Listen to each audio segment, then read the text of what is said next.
The next day of our staycation, swimming outfit of the day. So I decided to go on a vacation to ease off all the stress Hyperemesis gravidarum crossed me. I was feeling so good in my second trimester. In fact, it was actually my honeymoon phase. I enjoyed it so much, and I went out with my friends. I went out with my husband, because according to some people, they said after your second trimester, third trimester wahala comes in, which is even worse than first trimester. Guys, I'm tired of the hospital I registered for antenatal. I don't know if you can hear me, but I'm having cough, catarrh, and I took a test. They are just negligent and everything. I'm 6 months, and I'm just going there to collect my lab results, and I think I'm not going to use the hospital again. I'm going to register for another antenatal in another hospital. So I'm at the hospital. This is my test results. Everything is normal. I'm going to see the doctor now. I'm just having serious cough and catarrh and cold. So I'm on my way home. I just saw the doctor and he prescribed some drugs for me. He said I had sepsis. So my heart jumped. So I just collected my drugs and I'm heading home now. But he said it's not severe. I should take this drug and I'll be fine. I decided not to use this hospital again for my delivery and even my antenatal. I had to go and register in another hospital because, first of all, these nurses were so negligent and rude, and the doctor prescribed malaria drugs and said I had sepsis, which I paid almost 30-something thousand naira for. The next week, I had to go to another hospital. This was recommended by a friend, and this hospital I really loved the hospital when I came in. The environment and the staffs were very nice. The environment was so neat, and I fell in love with the hospital the moment I stepped in, and I decided this was the hospital I was going to register for my antenatal and have my baby in. I registered immediately and I did an ultrasound because I wanted to see how my baby was doing.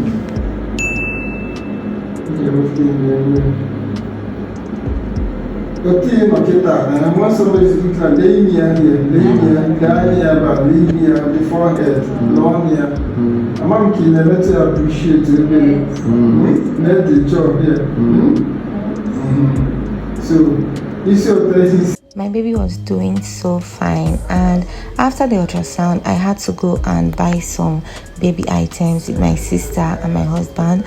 My sister was so helpful this period.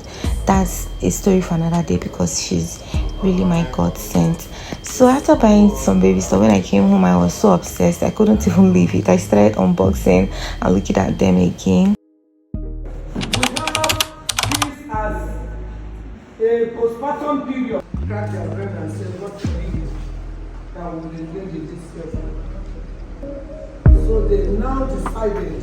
Antenatal was every Thursday, and the matron was so nice. She taught us a lot, and we also had entertainment. We danced, we had refreshments. I really enjoyed my antenatal days. It was so fun.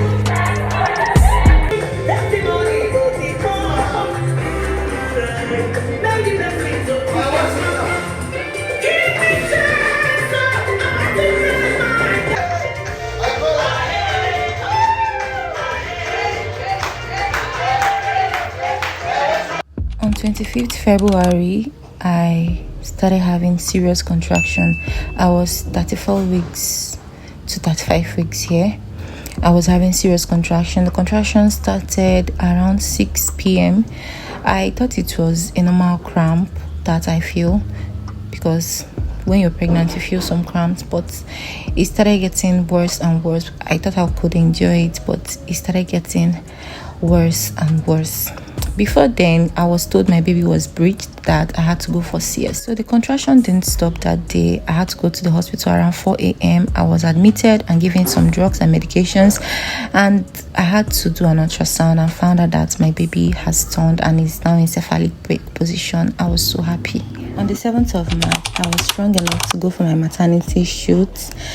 I actually wanted to cancel this shoot because I was not feeling good at all, but I had to just gather up all the strength I have, and I went for the shoot, and I didn't regret it. The shoot was very nice. Like, I had fun and it came out quite nice and much more than what I expected. I actually did a full maternity shoot vlog, and it's posted on my TikTok and on my Instagram at Mirali0. You can go look it up. It's very interesting and you're going to enjoy it. The trimester took a toll on me, but I had to just encourage myself and keep pushing.